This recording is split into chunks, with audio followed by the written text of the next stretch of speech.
Yes, very good afternoon friends. Welcome to Sundar Innovations. Dear friends, మనం ఈరోజు Sundar carbon anti dot plus టెక్నాలజీని Honda shine 125cc వెహికల్కి చేస్తున్నాం మిత్రులారా. సో సాధారణంగానే మనము ప్రతి వాహనాన్ని మనం వీడియో చేయలేకపోతున్నాం. ఏదో కొన్ని వెహికల్స్కి మాత్రమే ఎప్పుడో మనకి సమయం ఉన్న సందర్భంలోనే చేస్తున్నాము. ఈ మధ్యకాలంలో లాస్ట్ 2 months నుంచి మనకి వీడియోస్ నెలకు 1-2 కూడా రాని పరిస్థితి. Because of we are busy in the research. So అనేక పనుల్లో ఉండి ఈ వీడియోని చేయలేని పరిస్థితి జరుగుతూ ఉంది. సో దాన్ని కూడా వెసులుబాటు చేసుకొని ఇంకా కొంత సమయానికి ఇప్పటివరకు మేము హెల్త్ ఇన్వెన్షన్స్ అనే వాటిని ఎక్కువగా పబ్లిక్కి తెలియచేయలేదు. బట్ మన వెబ్సైట్ పోర్టల్ అయితే తెలుస్తూనే ఉన్నాయి. దాని మీద ఇంకా కొంచెం సోషల్ అవేర్నెస్ కూడా మనం ఎక్కువగా తెలిపే ప్రయత్నం అయితే చేస్తున్నాం. సో దానిలో భాగంగా ఫస్ట్ మనం అసలు ఇన్వెన్షన్ చేయడానికి కారణాలు వీటన్నిటిని కూడా సొసైటీకి చెప్పడం జరిగింది. ఎందుకు అంటే మదర్ క్యాన్సర్ తోటి డిస్టర్బ్ అయిపోయారు. సో ఆమెకి క్యాన్సర్ రావడానికి కారణాలు తెలుసుకున్నాం. ఎన్విరాన్మెంట్లో పొల్యూషన్ అని, ఆహారంలో పొల్యూషన్ అని, తాగే నీళ్ళలో పొల్యూషన్ అని, పీల్చే గాలిలో పొల్యూషన్ అని, వీటన్నిటిని ఎలా తీసేయాలి. ఇప్పుడు పొల్యూషన్కి అవసరమైన కారకాలు తీసేయకుండా పొల్యూషన్ మనం అంటే ఊబిలో మనం బ్రతుకుతూ, పొల్యూషన్ ప్రపంచంలో మనం బ్రతుకుతూ నాకు క్యాన్సర్ వచ్చింది, నాకు HIV వచ్చింది, లేకపోతే నాకు హెపటైటిస్ B వచ్చింది, లేకపోతే నాకు ఏదో సమస్య లివర్ పోయింది, కిడ్నీ పోయింది, ఇవన్నీ కూడా కాలుష్య కారకాల వల్ల శరీరంలో ప్రతి ఆర్గాన్ కూడా డ్యామేజ్ అయ్యే వ్యవస్థ మనం చూస్తున్నాం. ఒక 40 సంవత్సరాల కిందటికి ఇప్పటికీ వ్యత్యాసాన్ని ఒకసారి మనం గమనిస్తే ఆరోగ్యం అనేది మహాభాగ్యంగా ప్రతి ఒక్కళ్ళు గమనించారు. ఇప్పుడు ఒకప్పుడు మన పెద్దలు చెప్పేశారు, ఇది పూర్వం, ఆరోగ్యమే మహాభాగ్యం రా నాయన, అన్ని భాగ్యాల్లో కల్లా నువ్వు ఆరోగ్యంగా ఉంటే నువ్వు ఏ పనైనా చేయగలుగుతావు, ఇది నీకు భాగ్యం. సో మహాభాగ్యం, ఉత్తమమైన భాగ్యం అని చెప్పారు. ఈ విషయాన్ని వదిలేసి ఇప్పుడు ప్రస్తుతం మానవాళి మొత్తం డబ్బు వెనుకిడితి పడింది, సమయాన్ని వృధా చేసుకుంటుంది, సమయాన్ని విలువగా వినియోగించుకోలేని పరిస్థితి, జ్ఞానాన్ని పొందలేని పరిస్థితి. ఇలాంటి వాటిల్లో ఏది నిజమైన జ్ఞానము, ఏది అజ్ఞానము అనే విషయాన్ని కొంచెం రియల్గా ఆలోచిస్తే మన పూర్వీకులు వేదాల్లో ఎంతో గొప్ప అద్భుతాలని మనకు వర్ణించడం జరిగింది. ఆ విషయాల్లోనే సప్త ఋషి వారు, ఋషి మండలి వారు, ఎంతోమంది ఋషులు, అంటే సప్త ఋషుల్ని మనం సృష్టి మొదటి నుంచి మనం చూస్తాము. ఎంతోమంది ఋషివర్యులు ఈ భూమి మీదకి వచ్చి ఆ వైజ్ఞానికమైన విజ్ఞానాన్ని ఎంతోమంది ప్రజలకి, కొన్ని లక్షల కోట్ల జీవరాశుల, అనంత కోటి జీవరాశికి ఉపయోగపడే విధంగా ఈ సృష్టి ధర్మాన్ని వాళ్ళు ఏర్పాటు చేయటం, ఆచరించటం అనేది జరిగింది. వీటిని మళ్ళా మనం ఎందుకు పునర్వైభవం తీసుకురాకూడదు అనే ఉద్దేశంతో ఈ Sundar carbon anti dot plus అనే టెక్నాలజీని మీకు మళ్ళా డెడికేట్ చేసే ప్రయత్నం అయితే చేస్తున్నాను. సో ఈ డిస్కషన్ కొనసాగించే ముందలుగా ఒకసారి వెహికల్ డీటెయిల్స్ కూడా మనం తెలుసుకునే ప్రయత్నం అయితే చేద్దాం. వెహికల్ ఓనర్ మనతో పాటు అందుబాటులో ఉన్నారు. యా బ్రదర్, చెప్పండి, ఎక్కడి నుంచి వచ్చారు మీరు? దొడ్డవరం. యా, ఏం చేస్తుంటారండి మీరు?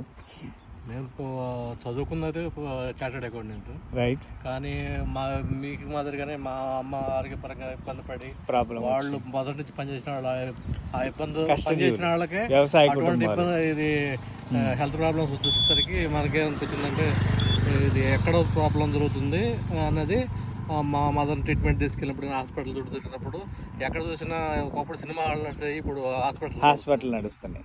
అటువంటి పరిస్థితులు నాకు అనిపించింది ఏంటంటే ఎక్కడ లోపం జరుగుతుందని ఆలోచించుకుంటా ఉంటే నాకు అనిపించింది అంటే, నేను బాగా చిన్నప్పుడు మా పేరెంట్స్ మాకు వచ్చిన వరం అనుకోవాలి, ప్రతి పని సొంత పని చేయించేవాళ్ళు తీసుకెళ్ళి. ఆ చేయించడంతో మనకేంటంటే అప్పుడు పండించే విధానం, ఇప్పుడు పండించే విధానం తేడా కొద్ది గమనించాను.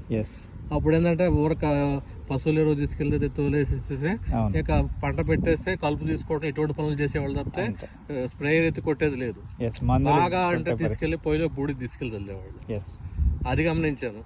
ఇప్పుడు ఏంది ఇత్తనం ఐటమ్ ఆల్సం స్ప్రేయర్ పట్టుకొని బయలుదేరుతున్నాం. అయిపోయింది. అది ఎటువంటి మన ఆర్గాన్స్ మీద ఎటువంటి ప్రభావం చూపుతుంది అనేది ఎవరు పట్టించుకోవట్లేదు.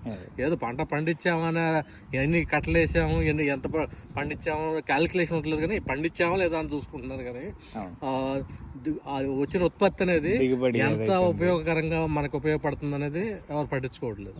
అది ఆర్గానిక్ ఇన్ఆర్గానిక్ అనేది ఎవరికి అర్థం కావట్లేదు. రెండోది ఏంటంటే జ్ఞానం ఉన్నా కానీ ఆలోచించే సమయం మనకు లేదు ముందు.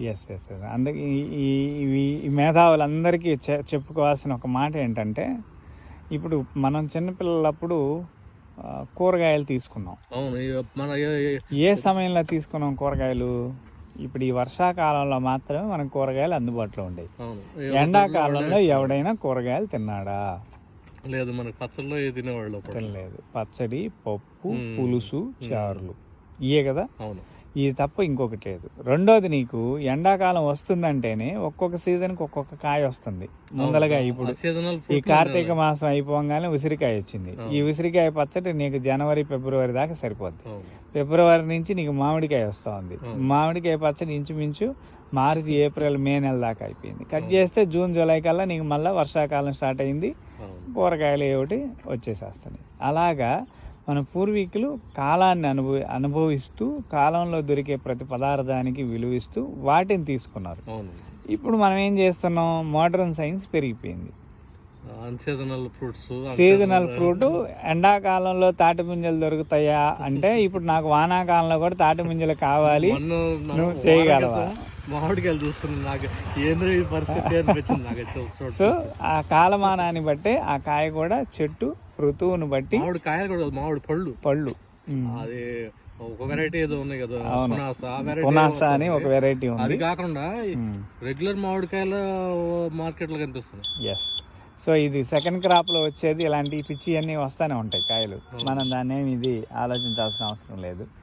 సో మనుషులు తెలుసుకోవాల్సింది ఏంటంటే, నిన్న మొన్న మనం టీవీలో చూస్తే ఉల్లిపాయ 70 రూపాయలు, టమాటా 100 రూపాయలు, 120 రూపాయలు.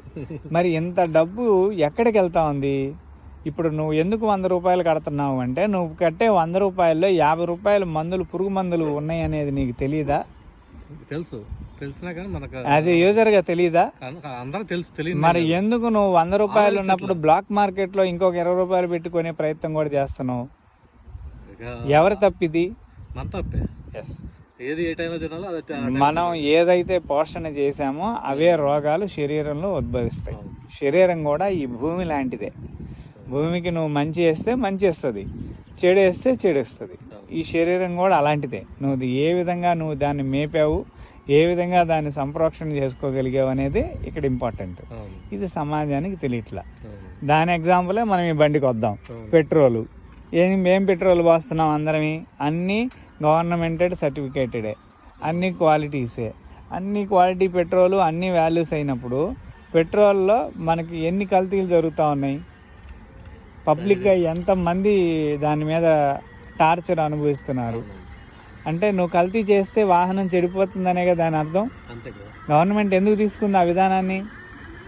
ఎవడు ఇంకొకటి కల్తీ చేయకూడదు. కల్తీ చేస్తే ఏమైంది? ప్రజలు ఇబ్బంది పడతారు. ఈ ఇబ్బంది పడకూడదు అనే విషయం మీదే ప్రభుత్వం అంత గట్టిగా ఆలోచన పెట్టి చేస్తూ ఉంది కదా.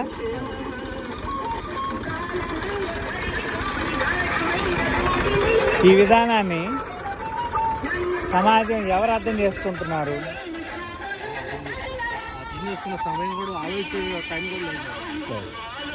సో ఆ పెట్రోల్ 1 గంట లేదు, దొరకట్లేదు అంటే క్యూల్లో నిలబడి నాకు కొట్టు అని కొట్టించుకునే పరిస్థితి వస్తుంది. కానీ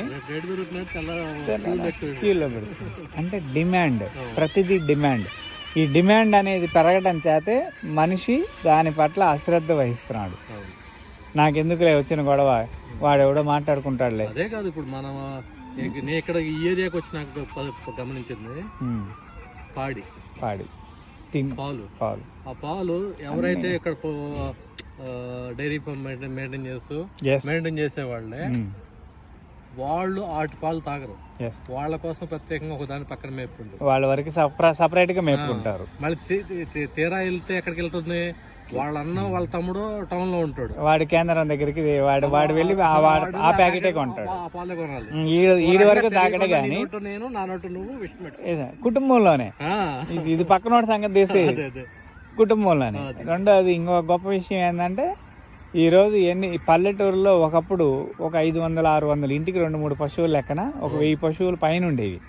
ఇవాళ యావరేజ్ పశు గణాంకాలు తీయండి, గత 10 సంవత్సరాల్లో దానికి మించిన పాలు వస్తున్నాయి బయట. 35-40% పశువుల సంఖ్య పడిపోయింది. పోషణ చేసేవాడు లేడు. 2, ఈ పల్లెటూరులోనే పాల ప్యాకెట్లు టౌన్ నుంచి వస్తూ ఉన్నాయి. నీ దగ్గర నుంచి వెళ్తున్న పాలేమో 200 లీటర్లు ఒక పల్లెటూరు నుంచి, పల్లెటూరుకి వచ్చిన పాలేమో 1000 లీటర్లు. యాడ్ నుంచి వస్తాయి, ఎట్లా వస్తాయి ఇవి? అడల్టరేటెడ్ అని వాడికి తెలియదా? తెలుసు, కానీ ఎందుకు దాని మీద ఎంకరేజ్ చేస్తున్నాడు? ఎన్నో రకాల పాలు మనం నైసర్గికంగా సోయా రైస్, సోయా బీన్స్ అంటే జాతితోటి మనం పాలు తయారు చేసుకోవచ్చు. మనం పీనట్స్ తోటి ప్రతి నట్ తోటి మనం పాలు తయారు చేసుకోవచ్చు. నువ్వు ఇంట్లో నీకు కావాల్సిన 1/2 లీటరు 1/2 లీటరు కొద్దిపాటి నట్స్ తోటి నువ్వు పాలు చేసుకోవచ్చు కదా. అంటే ఒకప్పుడు పిండి వాళ్ళే ఇసురుకొని పిండిని జాగ్రత్త పరిచి పొద్దున్నే రొట్టెలు కాసుకునే పరిస్థితి నుంచి ఇవాళ ఇన్స్టెంట్ పిండి ప్యాకెట్ తెచ్చి లేదా ఇన్స్టెంట్ రొట్టెలు కూడా తీసుకొచ్చుకొని కాల్చుకునే స్థాయికి మనిషి సోమరిపోత అవుతున్నాడు. మారుతున్నది కాలం కాదు, మనిషి. కాలం అలానే ఉంది, కాలం పవిత్రంగానే ఉంది. డబ్బు వెనకాల పరిగెత్తి మన ఆరోగ్యం కూడా మనం ఎగ్జాక్ట్లీ కాల ధర్మం యాజ్ ఇట్ ఈస్ గా ఉంది. ఈ మనిషి అనేవాడు ఈ మనీ అనే దాని వెనుకటి పడి ఉన్న వాల్యూస్ని పోగొట్టుకునే పరిస్థితే చేస్తున్నాడు. దాన్ని మళ్ళీ తిరిగి కొంచెం అన్నా కాపాడే ప్రయత్నం మనం మానవాళికి అంకితం చేద్దాం. సో బ్రదర్ చెప్పండి, ఈ బండి గురించి చెప్పండి. ఇది 2014 మోడల్ అండి. ఎస్, యాక్చువల్ నేను సెకండ్ హ్యాండ్ కొన్నాను. ఓకే. ఇది నా దగ్గరికి వచ్చి 4 ఏళ్ళు అవుతుంది. ఓకే. నా దగ్గరికి వచ్చిన కొత్తలో ఇది 65 మైలేజ్ ఇచ్చేది. ఓకే. లాస్ట్ ఇయర్ బోర్ చేయించాను. అక్కడ నుంచి నాకు మైలేజ్ 55 అలా వస్తుంది. డౌన్ అయిపోయింది. ఇప్పుడు మేము ఎప్పుడు వీడియోలో చెప్పుకుంటున్నది కూడా ఇదే. వాహనం రోజు రోజుకి ముసల్లో ఇది పాత ఇది. మనిషి కూడా అంతే. నేను 70 ఏళ్ళు అంటే వాట్ ఈజ్ దాని అర్థం ఏంటి? నీకు అయిపోయింది సినిమా, ఇంకో 30 ఏళ్ళలో పోతావరా నాయనా అని అర్థం. అంటే ఈ 70 ఏళ్ళ అనుభవం మనకు కావాలి. 70 ఏళ్ళ అహంకారం అవసరం లేదు. 70 ఏళ్ళ వ్యక్తి దగ్గర ఉండే అనుభవం వాడు మంచంలో కూర్చొనే చెప్పేస్తాడు, నువ్వేం పంట వేస్తున్నావు, నీకు ఎంత పంట వచ్చింది, ఈ కాలం ఎట్లా ఉంది, ఋతువులు ఎట్లా ఉన్నాయి, కార్తెల్లో వర్షాలు పడ్డాయా లేవా, ఆ కార్తె ప్రభావం అంటే ఋతువుల మీద ఉందా లేదా, వీటన్నిటిని ఒకదానికొకటి క్యాలిక్యులేట్ చేసి మూలన మంచంలో కూర్చొని వాడు చెప్పగలుగుతాడు. వాడికి టీవీ అవసరం లేదు, ఫోన్ అవసరం లేదు, ఇంటర్నెట్ అవసరం లేదు. ఎస్, ఇది గొప్పతనం. 70 ఏళ్ళ దగ్గర మనం ఏం నేర్చుకోవాలి అంటే ఇవి నేర్చుకోవాలి. ఈ పరిస్థితి వదిలేసి వాడిని తీసుకెళ్ళి ఏడో అనాథాశ్రమంలో నూకితే వాడి అనుభవం ఏమో అనాథాశ్రమంలో ఏడుస్తుంది, తీసుకెళ్ళి పడేస్తున్నాం. వీడేమో ఎవడు చెప్పే లేకుండా అనాథ అవుతున్నాడు చివరికి. ఒక వ్యక్తి, రైతు అనబడే వ్యక్తి కానీ ఉద్యోగస్తుడు అనబడే వ్యక్తి కానీ అనుభవజ్ఞుల మాటలను వినే పరిస్థితి లేకుండా టీవీలో వీళ్ళు ప్రవచనాలు చెబుతుంటే దాన్ని సమ్మగా వింటారు, బట్ ఎవడు ఆచరించడు. వింటం వరకు ఆనందంగా ఉంటుంది, రేటింగ్ అన్నిటికీ బాగా వస్తాయి. ఇది సమాజం ఎప్పుడు అర్థం చేసుకుంటుందో మనకు తెలియట్లేదు. కానీ కాలధర్మం అలా వీళ్ళను చూసి కాలం మారిపోద్దేమోనని భయం వేస్తుంది నాకు. ఎప్పుడు ప్రకృతి వికృతులు వస్తాయో అర్థం కాదు. ఈ సంవత్సరం మొత్తం కూడా మొన్నంతా తుఫాన్లు నానా గందరగోళం. ఇలాంటి భౌతిక ధర్మాలు 2-3 సార్లు ఒకసారి దండయాత్ర చేసినాయి అంటే ఇక పొలాలు లేదు, పంటలు లేదు, రైతులు లేదు, అన్నం పెట్టేవాడు ఉండడు, తినేవాడు ఉండడు, పండించేవాడు ఉండడు.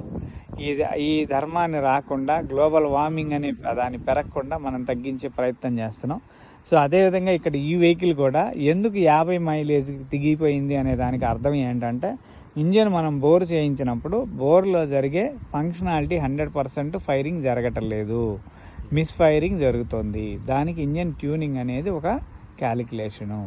ఆ క్యాలిక్యులేషన్ని మనం మళ్ళా రీవైటల్ అంటే ఇంకొక కొత్త పాట బిగించేటప్పుడు ఒక 10% ప్లస్ ఫ్లక్చువేషన్ అనేది మినిమం వస్తుంది. 50-65 వచ్చేది 50 వచ్చింది అంటే సుమారు 15 కిలోమీటర్లు. 20% పైన 30% డౌన్ అయిపోయింది.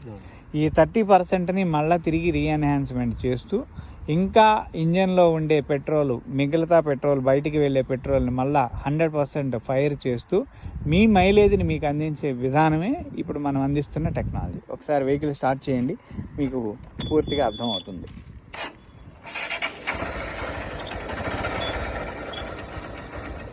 పర్లేదు.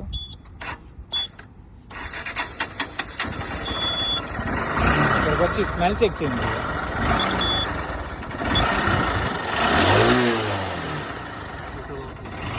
చాలా క్లియర్గా వస్తుంది. అంటే దీని అర్థం ఏంటంటే మనం కొట్టించిన 100 రూపాయలు, 110 రూపాయలు ఇందాకే డబ్బులు పెట్టి దీంట్లో కొట్టించారు ఈ ట్యాంకులో.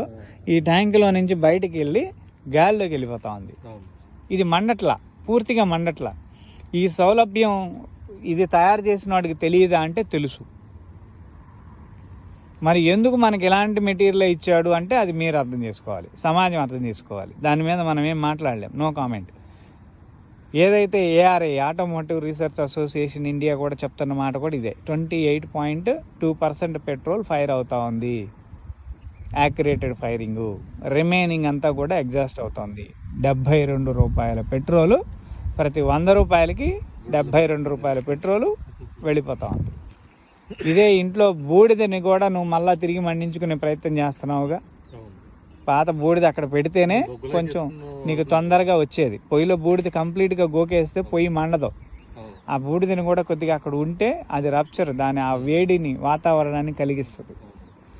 అంటే ఇంట్లో నువ్వు కళ్ళ ముందర పోయే చిన్న బూడిదనే ఒప్పుకోవట్లేదే, ఇక్కడికి వస్తేనేమో 100 రూపాయలు గాల్లో పెట్రోల్ వదిలేస్తున్నావే. ఈ పెట్రోల్ ఉద్గారితాలన్నీ కూడా ఈ లీటర్ పెట్రోల్ 20,000 లీటర్ల ఆ గాలితోటి కలిసి కంబషన్ అవ్వాలి. 20,000 లీటర్ల గాలిలో సుమారు 6 కేజీల ఏమైంది కార్బన్ డైఆక్సైడ్ రిలీజ్ అయింది. ఈ 6 కేజీల కార్బన్ డైఆక్సైడ్ గాలిలోకి పోతా ఉంటే అది ఎవడు ముక్కులోకి పోయాను. మరి ఇక్కడ పవిత్రుడు ఎవడు, ఆరోగ్యవంతుడు ఎవడు తెలియదు. ఈ మాటలు మనం ప్రశ్నిస్తే సమాధానాలు లేవు. కానీ దీనికి సరైన తరుణం అంటే విలువలు, ఏమి విలువలతోటి మనకు ఆన్సర్ ఉంది అంటే ఎక్కడా లేదు. దాన్నే ఇప్పుడు మనం మీ పెట్రోల్ మీకు మండి, మీ ఎనర్జీ మీకు 28% కాస్త 40% మీకు మండితే 60 పైసలు, 15 పైసలు, 20 పైసలు మీకు సేవ్ అయినట్టేగా. ఇప్పుడు 40 పైసలు సేవ్ అయ్యేటట్టుగా మనం సేవ్ చేస్తున్నాం. దానికే ఈ యాంటీడాట్ ప్లస్. ఇదివరకు అది 20 పైసలే సేవ్ అయ్యేది, 20%. ఇప్పుడు 40% సేవింగ్ వచ్చింది. సో ఒకసారి బోర్ చేసిన తర్వాత వెహికల్లో ఏ కాంపోనెంట్ మారిందో ఆ కాంపోనెంట్లో ఉండే డెఫిషియన్సీని మళ్ళీ ఇది ఫైరింగ్లో ఇంక్రీజ్ చేస్తుంది. ఎలా చేస్తుంది? నువ్వు పార్ట్ మార్చవు కదా, కేవలం వెహికల్లో ఉండే 2 ఆబ్జెక్టివ్స్, గాలి, ఇంధనం. ఈ 2 కలవగలవా? కలుపుతావా నువ్వు? సాధ్యమైద్దా? పెట్రోల్ ఏమో లీటర్లో దీంట్లో కొట్టేస్తుంటుంది, గాలి ఏమో ఎయిర్ పైప్ నుంచి లాక్కుంటుంది బండి. ఈ రెండింటిని కలపడానికే ఐసీ ఇంజిన్ అని పెట్టారు. దీన్ని ఇంటర్నల్ కంబషన్. గాలి లోపలికి వెళ్ళి దాన్ని ఒత్తిడికి గురి చేస్తే పెట్రోల్తో కలిపి అది మండుతుంది. ఆ ఒత్తిడి పరిస్థితిలో ఆ రెండింటిని కలపడం అనేది ఎవడి తరం కాదు. ఎందుకంటే ఎయిర్లో నైట్రోజన్ ఎక్కువ ఉంది, ఆక్సిజన్ తక్కువ ఉంది. పెట్రోలియంలో హైడ్రోకార్బన్స్ అంటారు వీటిని. ఈ హైడ్రోజన్ ఉంది, కార్బన్ ఉంది. హైడ్రోజన్ తోటి మిళితమైన కార్బను ఆక్సిజన్తో కలిసి మండుతుంది. ఎయిర్లో 1% హైడ్రోజన్ ఉంది. ఈ మొత్తం మిక్స్ అయిపోతే కంబషన్. దాన్నే కంబషన్. లేదు బయట అయితే గ్యాస్ స్టవ్లు. ఇదివరకు ఏం చేసేవాళ్ళమే? Gas stove. ఎయిర్ ఏం చేసావు? దేనిలోకి? కెరసనాయిల్ సిలిండర్లోకి. ఆ సిలిండర్ ఏంటిది? పక్కది కెరసనాయిల్. కెరసనాయిల్లో గాలి కొట్టేసాం. ఇప్పుడేమైంది? అది ప్రెషర్ పెరిగింది. ఒక పక్కకి ఆ లిక్విడ్ వస్తుంది. అందుట్లో వాడు ఏం చేశాడు? సిలిండర్ పైన పెడితే కింద తోకలాగా వదిలాడు. ఇప్పుడు పైన గాలి ప్రెషర్ ఉంది, కింద నుంచి ఏమైంది? కిరసనాయిల్ వెదజల్లిద్ది. అంటే కిరసనాయిల్ వెదజల్లటానికి కూడా నీకు గాలే మళ్ళా దిక్కు, ప్రెషర్ దిక్కు గాలే. ఇది ఫోర్స్డ్గా వచ్చి పడిన తర్వాత గాలిలో కలిసి మండుతుంది. ఇది గాలిలో మండింది, ఇదేమో లోపల పడుతుంది. ఆ కిరసనాయిల్ స్టవ్లు కూడా ఈరోజు వండితే క్యాన్సర్లు ఖచ్చితంగా కన్ఫర్మ్. ఎందుకు? అది కూడా సరిగా మండట్లా, దానివల్లే క్యాన్సరు డైరెక్ట్గా వస్తూ ఉంది. కాబట్టి కిరసనాయిల్ స్టవ్లు కరెక్ట్ కాదు అని లిక్విడ్ పెట్రోలియం గ్యాస్కి వచ్చారు ఇప్పుడు. ఈ లిక్విడ్ పెట్రోలియం గ్యాస్ కూడా క్యాన్సర్ కారకం కాదా అని ఎవరినన్నా డాక్టర్ని అడగండి, వారు మీకేం సమాధానం చెప్తారో తెలుసుకోండి. ఇది కూడా క్యాన్సర్ కారకం. మరి పెట్రోల్ నువ్వు ఎల్పిజి సిలిండర్ నువ్వు కారులో పెట్టుకోనో బైక్లో పెట్టుకోనో పోతే నీ బండి పొల్యూషన్ చెక్ చేసి, బాబు నీకు పొల్యూషన్ వస్తూ ఉంది, నీ బండి నువ్వు 1000 రూపాయలు చలానా కట్టాలి అని నీకు ఫైన్ ఎందుకు వేస్తుంది? వై? చేసి ఇప్పుడు యాక్చువల్లీ ఎక్కడ కంట్రోల్ చేయాలి అక్కడ కంట్రోల్ చేయట్లేదు. సో అదే సిలిండర్ మన అక్క, మన చెల్లి, మన తల్లిదండ్రులు, ఓకే, మన ఇంట్లో మన తోడబుట్టిన వాళ్ళు, అదే మన ఆడబిడ్డలు, మన తోబుట్టువులు, తల్లిదండ్రులు అందరూ ఉన్నారు దీంట్లో. వాళ్ళు తీసుకెళ్ళి అదే సిలిండర్ని అక్కడ పెట్టుకొని వాళ్ళు వంట వండుతున్నారు. ఎఫెక్ట్ అవుతుంది ఎవరో చూసుకోండి. ఏ ఏ ఏ ఇంటిలో ఆడవాళ్ళు అనారోగ్యానికి బానిస కాకుండా ఉన్నారో చెప్పండి నాకు. లేదే, మరి ఇది దౌర్భాగ్యం కాదా? ఎప్పుడు మరి దీని నుంచి మనం బయటపడేది?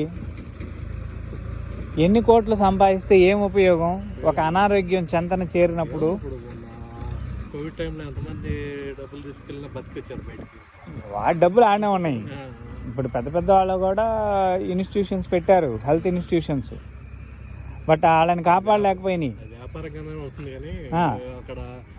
లేదు, వ్యాపార కేంద్రం అనే దానికన్నా హెల్త్ ఇన్స్టిట్యూషన్ పేరు బాగుంటుంది, అది వినటానికి. ఆ హెల్త్ ఇన్స్టిట్యూషన్ ఉన్న వాళ్ళందరూ బతికారా? మరి వీడు చనిపోతాడని తెలిసిన తర్వాత కూడా మనం ఏం చేస్తున్నాం? ఈ ఉద్గారాలను ఇంకా పెంచుకుంటున్నాం. ఒకడు ఆల్రెడీ మన కళ్ళ ముందర సాక్షిభూతంగా కనిపిస్తున్నాడు. ఆ విలువలు తెలియకపోవటం మన దౌర్భాగ్యం. తెలియకపోవటం దౌర్భాగ్యం, తెలిసిన ఆచరించకపోవటం దాని దౌర్భాగ్యం అనరు. కర్మ విధిరాత రాసిపెట్టుంది, కర్మ అనుభవిస్తున్నాడు. ఇది జరగకూడదని ప్రతి మనిషికి మనం ప్రతి విధానంలో కూడా మంచి చెడులు చెప్పే ప్రయత్నం అయితే చేస్తున్నాం. ఓకే, ఇప్పుడు ఇలా ఈ పోయే ఈ కొద్దిపాటి ఈ లిక్విడ్ కాస్త వీటిని మళ్ళీ మనం రొటేట్ చేసుకోగలుగుతామా?